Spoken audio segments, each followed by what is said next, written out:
সাইয়েদনা ইব্রাহিম মুসলিম বিশ্বের জাতির পিতা, উলুল আজমি মিনার রসুল, উনি গোটা বিশ্বের মুসলমানদের পিতা, কিন্তু উনার বাপ হচ্ছে কাফের মুশরিক। নাম কি?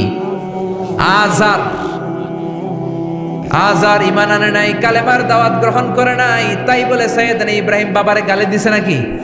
মন্দ কথা বলছে? ইয়া আবাতি লিমা তা'বুদু মা লা ইয়াসমা'ু ওয়া লা ইউবসিরু ওয়া লা ইউগনি আনকা শাইআ। বাবারে আদর দিয়ে, সোহাগ দিয়ে, সম্মান দিয়ে বলে, বাবা কেন এই মূর্তির পূজা করো? 10টা হাত এরকম বের করে রেখে, জিহ্বা বের করে রাখে, সামনে মিষ্টি, রসমালাই, দুধমালাই, কত কিছু দিয়ে রাখে, কিচ্ছু খায় না।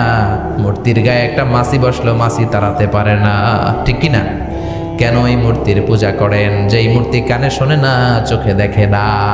বাবারে বুঝালেন, কিন্তু বাবারে গালি দেয় নাই। তার মানে বাবা যদি মুশরিক হয়, বাবা যদি কাফির হয়, বাবা যদি হিন্দু হয়, তারপরেও বাবার দোয়া নিতে হবে, ঠিক কি না?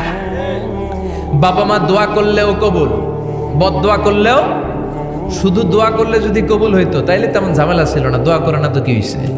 কিন্তু বদদোয়া করলেও তো কবুল। দোয়া করে না, যদি বদদোয়া করে মুসিবত আছে না নাই? বাবা মার ছেলে মেয়েদের দৃষ্টান্ত তরমুজ আর ছুরির মতো। বাবা মা হলো ছুরি, ছেলে মেয়ে তরমুজ।